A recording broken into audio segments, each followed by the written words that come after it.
8월 27일 오늘 만나 성경 말씀은 이사야 36장 20절에서 22절까지의 말씀입니다. 여러 민족의 신들 가운데서 그 어느 신이 나의 손에서 자기 땅을 구원한 일이 있기에 너희의 주 하나님이 나의 손에서 예루살렘을 구원할 수 있겠느냐. 백성은 한마디도 대답하지 않고 조용히 있었다. 그에게 아무런 대답도 하지 말라는 왕의 명령이 있었기 때문이다. hil기야의 아들 국내 대신 엘리야김과 서기관 셈나와 아삽의 아들 역사기록관 요한은 울분을 참지 못하여 옷을 찢으며 히스기야에게 돌아와서 랍사게의 말을 그대로 전하였다. 아멘. 오늘 만나러 만나주시는 하나님을 기대합니다. 살다 보면 꼭 대답하고 싶은 순간이 있습니다. 누군가 나를 오해했을 때, 억울한 말을 들었을 때, 내가 믿는 것까지 조롱받을 때 그렇습니다. 그럴 때 우리는 마음속으로 생각합니다. 내가 지금 바로 설명해야 해. 내가 반박하지 않으면 저 말이 사실처럼 되어버릴 거야. 그래서 감정보다 말이 먼저 나가기도 하고 꼭 하지 않아도 될 말을 끝까지 하게 될 때도 있습니다. 오늘 본문에도 그런 긴장된 장면이 나옵니다. 아수르의 산헤립 왕이 예루살렘을 위협하고 있었고 그의 신하 랍사게는 유다 백성들이 모두 알아들을 수 있는 말로 하나님과 히스기야를 조롱합니다. 그는 애굽을 의지해도 소용없고 히스기야를 믿어도 소용없으며 심지어 여호와를 믿는 것도 소용없다고 말합니다. 그리고 20절에서 그의 조롱은 절정에 이릅니다. 여러 민족의 신들 가운데서 그 어느 신이 나의 손에서 자기 땅을 구원한 일이 있기에 너희의 주 하나님이 나의 손에서 예루살렘을 구원할 수 있겠느냐. 쉽게 말하면 이런 뜻입니다. 지금까지 그 어떤 신도 아수르를 이기지 못했다. 너희가 믿는 여호와도 다르지 않을 것이다. 하나님을 다른 나라의 신들과 같은 수준에 놓고 조롱하는 것입니다. 백성들의 입장에서는 얼마나 화가 나고 두려웠겠습니까? 저 말이 틀렸다고 당장 반박해야 하지 않을까라는 생각이 들었을 것입니다. 그런데 21절을 보면 의외의 장면이 나옵니다.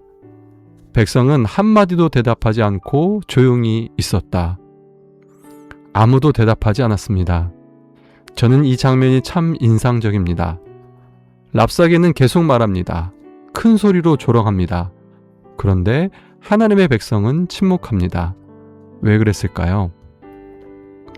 히스기야 왕이 그에게 아무런 대답도 하지 말라고 명령했기 때문입니다. 그러나 조금 더 깊이 묵상해보면 이 침묵에는 중요한 믿음의 태도가 담겨 있습니다. 모든 말에 반드시 대답할 필요는 없다는 것입니다. 도발에는 사람을 끌어당기는 힘이 있습니다. 누군가 나를 비난하면 나를 변호하고 싶고 내 믿음을 조롱하면 그 자리에서 상대를 이겨야 할 것처럼 느껴집니다.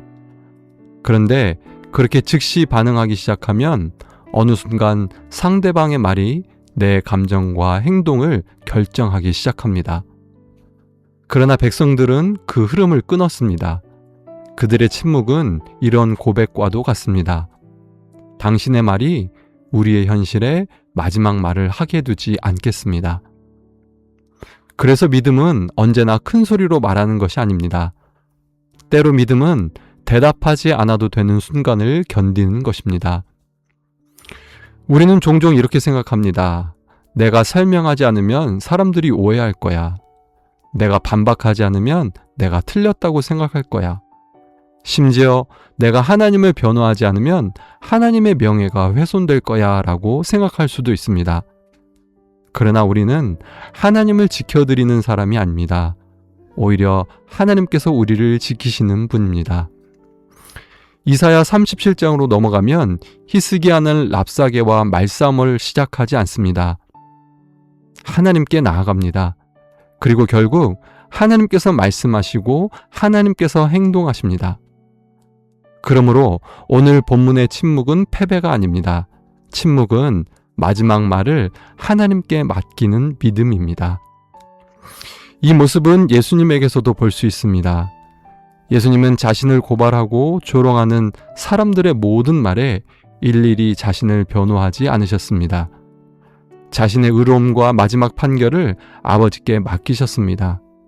그리고 하나님께서는 부활을 통해 예수님이 누구신지를 분명하게 드러내셨습니다. 사랑하는 성도 여러분, 오늘도 우리는 수많은 말 속에서 살아갑니다. 누군가의 평가와 비판, 댓글과 메시지, 관계 속의 오해와 공격을 경험합니다. 그때마다 곧바로 반응하기 전에 한번 물어보십시오. 주님, 이 말에 정말 제가 대답해야 합니까? 필요한 말이라면 해야 합니다. 진실을 말해야 할 때는 담대히 말해야 합니다. 그러나 모든 오해를 다 풀고 모든 비판을 다 반박하고 모든 사람에게 나를 증명해야 하는 것은 아닙니다. 때로는 하나님께서 아신다는 사실만으로 충분할 때가 있습니다. 믿음은 모든 말에 대답하는 것이 아니라 마지막 말을 하나님께 맡길 줄 아는 것입니다. 오늘 하루 사람들의 말에 즉시 끌려다니지 않고 하나님께 먼저 묻고 말해야 할 때와 침묵해야 할 때를 분별하기 원합니다. 그렇게 우리의 진실과 삶의 마지막 판단을 하나님께 맡기는, 말에서도 하나님의 주인 되심을 드러내는 노프트 사람들 되시기를 주님의 이름으로 축복합니다.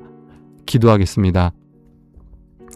하나님 아버지, 수많은 말과 평가 속에서 사람의 목소리보다 하나님의 말씀을 더 크게 듣게 하옵소서.